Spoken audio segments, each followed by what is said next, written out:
What's up, guys? It's Pussy Crusher 3000 here, and Rockstar sent me a personal copy of GTA 6, Miami City, to try out for you guys. No, I'm kidding. We're actually going to watch a news story which involves the conflicts between Syria, the Turkish president, and the Muslim pastor Fethullah Gulen. So, let's jump right into it, gang. The title of the video we're going to critique today is Turkish President, U.S. Muslim Ban Not Possible. Morning Joe, MSNBC. So obviously this video was not published in 2018. This video was published on September 23rd, 2016, which is also the year the left-wing media really fucked up. The description reads, Recep Tayyip Erdogan of Turkey discusses the Syrian ceasefire with Ayman Moldin in an exclusive interview. Erdogan also discusses Donald Trump's proposed ban on Muslims. There was a lot of talk this week about a potential ceasefire that was signed or agreed to within the last 2 weeks. Is the ceasefire in Syria dead? Well, unfortunately, it is a stillborn baby. You know that translator was all like, a stillborn? Wait, what the fuck did he just say? A period of 48 hours was initiated, and then a week was discussed if the first 48 hours was a successful one, but it never happened. The cessation of hostilities was significantly interrupted. It is quite difficult to call bullshit on this man. He's a very, quote, savvy politician. That was Turkey's President Erdogan talking about the viability of the ongoing ceasefire in Syria. It came crashing to an end as Russia, Syria, and the U.S. point fingers over who was really responsible for a deadly attack on an aid convoy. But for President Erdogan, there is little question. I know who's responsible because I'm from the future. Don't be so quick to assume, Mr. President. Of course, he's not just assuming.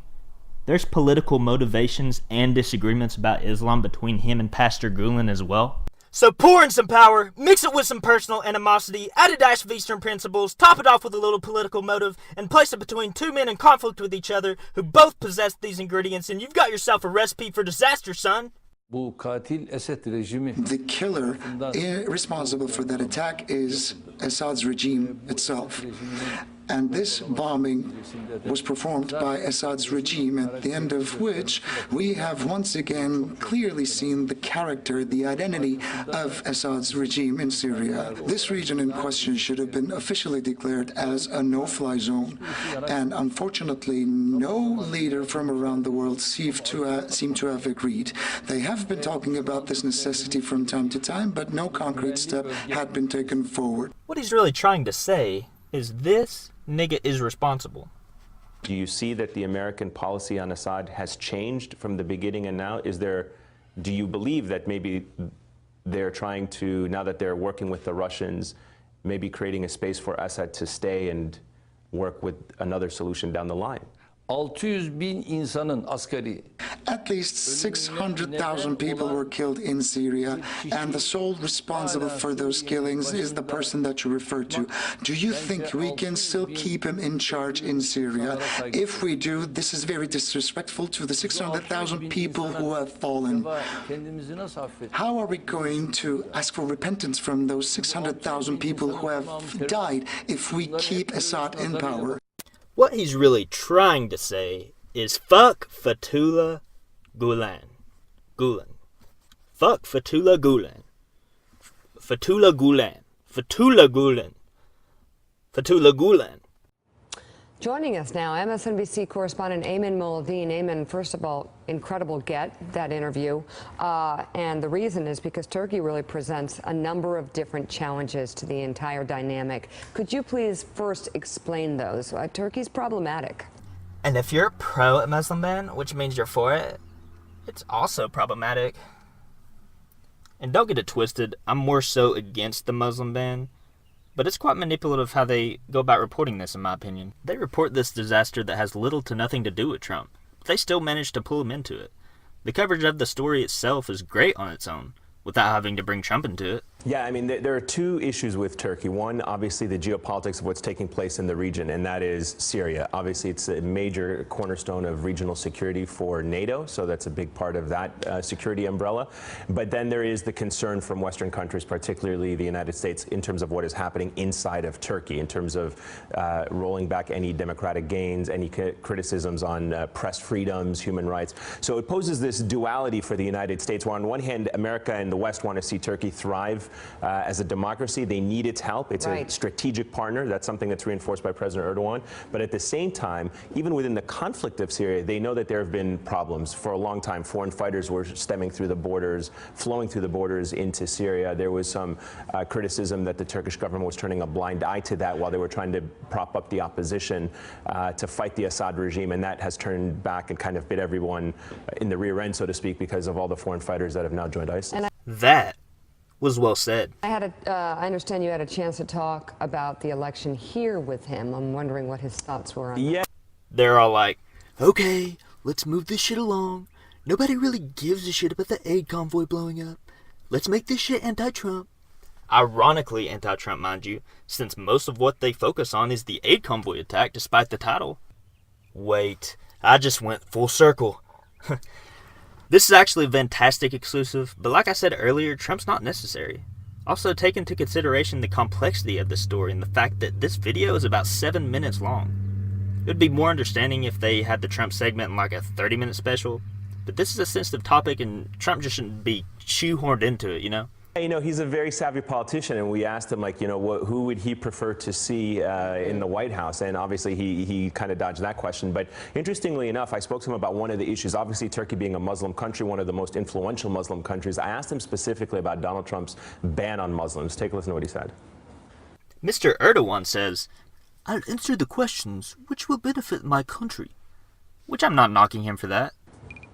But if Donald Trump becomes president, would you advise Turkish citizens or recommended Turkish citizens no longer to come to the U.S. since he's calling on a ban of Muslims coming into the United States? Bu tür şeylerin olacağını zerre kadar I don't think that this is remotely possible siyaset because uzun sesli bir politics maratondur. is a marathon. Man, Donald Trump must be Usain Bolt up in this motherfucker. Bir maraton. And it's Birçok şeyler a long process. Many things can be said throughout the rallies before elections, and things will turn out to be very different post-elections. No political figure, no politician in this world is confined to their own local grounds. It's not like Trump was trying to ban every country outside the United States, you ding-dong savvy politician.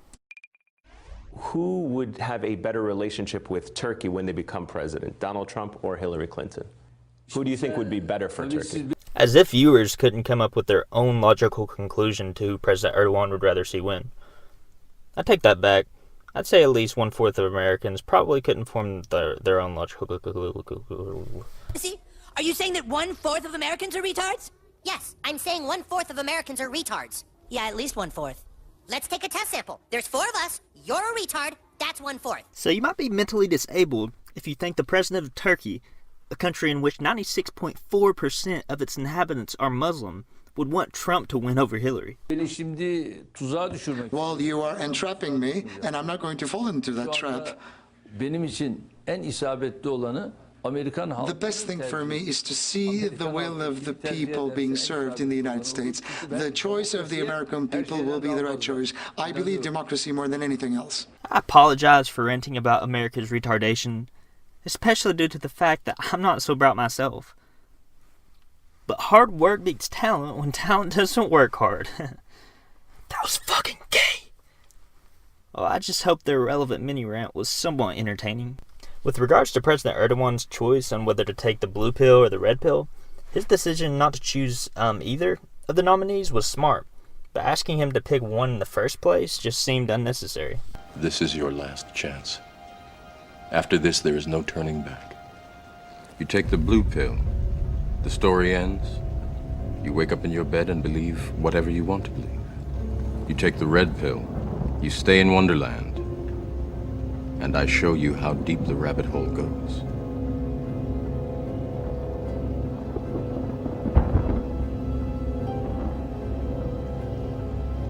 Oh, I thought you said you had some weed. Sorry, man, I don't do pills.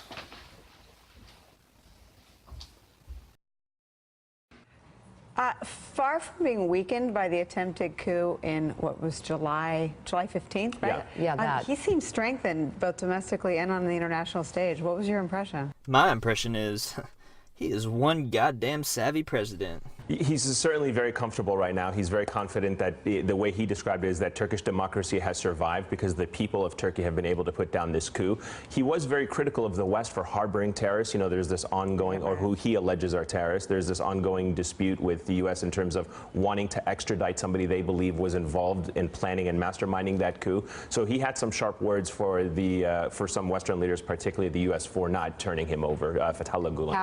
Hey, can you mumble that name for me one more time? No, I'm kidding. But in this report, they've avoided putting Fethullah Gulen's name in the spotlight. And I have to say, the decision has aged very well. Now, don't worry. I'll go over who's really responsible for this convoy attack at the end of this video. I got a quick one for you. So, Hey, I know that guy. He didn't deserve to be kicked out of the race because of that scream. He should have won the presidency because of it. very interesting, I noticed he never mentioned Russia as one of the Russians bombed the convoy. He didn't say it, he didn't mention it, and we know that he's trying to make nice with Russia. Did you get him to talk about Russia's role in Syria? A minor spoiler alert. At least it ended up not being Russia, because that would have made both Mr. Savvy President and Howard Dean wrong.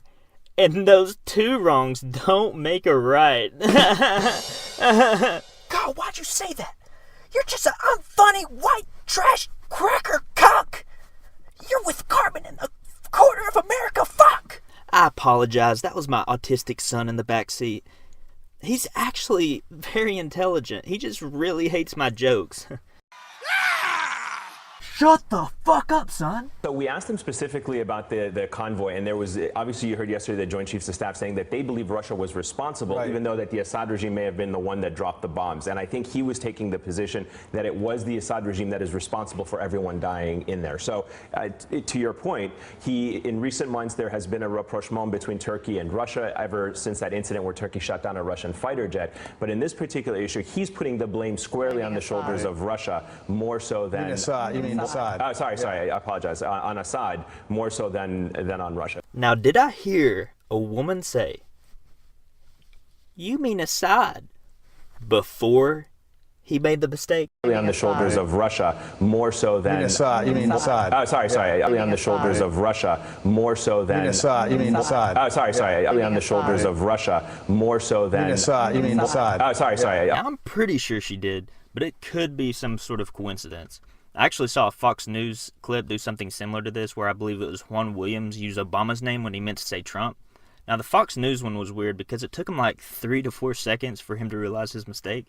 But I can't, for the love of God, find that Fox News clip. Now, maybe I'm overreaching, but I thought it was strange enough to point out. But, you know, again, he sees the dynamics and the politics of all of these countries, and he's very politically savvy about that. I'm curious to why Eamon didn't even question tie-up about Russia at all in the interview displayed to the public. Great job. That's an exclusive. Nice. Thank you very much. Howard Dean, thank you as well. Coming up at the top of the hour for 3 days. We have 3 days now and counting to the first presidential debate. We're going to show you the two very different ways the nominees are preparing. Plus, Donald Trump begins to make a comeback in several key swing states where the Clinton campaign decided to stop running ads. Oh my God, I wonder who will win. Veteran campaign strategist Steve Schmidt, NBC's Chuck Todd, and Casey Hunt all join the conversation. Morning Joe is back in a moment. Hey there, I'm Chris Hayes from MSNBC. Thanks for watching MSNBC on YouTube. If you want to keep up to date with the videos we're putting out, you can click subscribe just below me, or click over on this list to see lots of other great videos. Nah.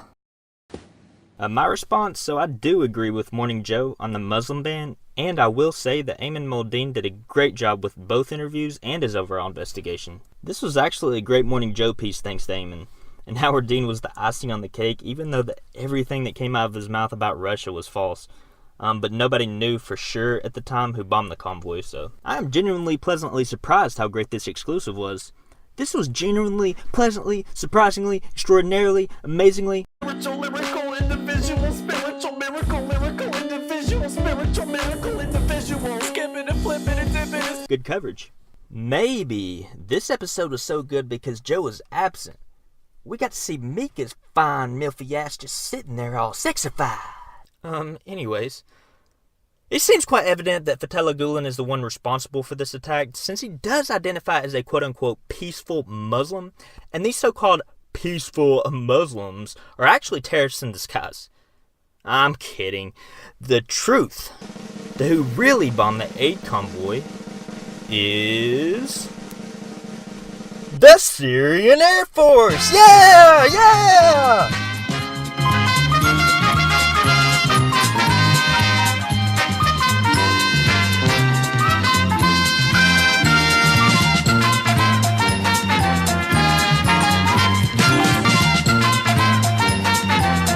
But seriously, they're the ones responsible for targeting the humanitarian convoy for real. Another thing, it was weird to me how everyone kept tiptoeing around Mr. Gulen's name. I mean, they didn't even know he was innocent at the time. President Erdogan didn't even say it out loud. Maybe it's because Pastor Gulen is chilling in the USA. Maybe it's because MSNBC already knew enough behind the scenes about the innocence to his war crime. Or it might be due to the fact that Fethullah Gulen is a difficult name to pronounce. Well, Ayman Moldeen, Tayyip Erdogan, and Endad Girdardes are quite difficult as well, but I digress. So I agree with MSNBC for opposing the Muslim ban, but I don't like how they demonize people who are pro-ban. Now, not necessarily in this video, but I've seen them do it on multiple occasions. Oh, I guess they just like demonizing people. But so does Fox News. But does that make it any better? And overt, violent white supremacy. It always seems amazing every time it surfaces, but we have always had it. And over time, they go through various ridiculous and self-important names and iterations and patterns of symbolic behavior, right? But over time, it's all the same basic idea, and at its core, it's always violent. Right? It's the order, it's the Klan, it's the Aryan nations, it's the Christian identity movement. Now they want to be called the alt-right. Okay, whatever. It is beyond the pale that even after this poor 14-year-old girl has had her life brutalized, even after that, the Maryland House of Delegates actually voted to make the state a sanctuary situation.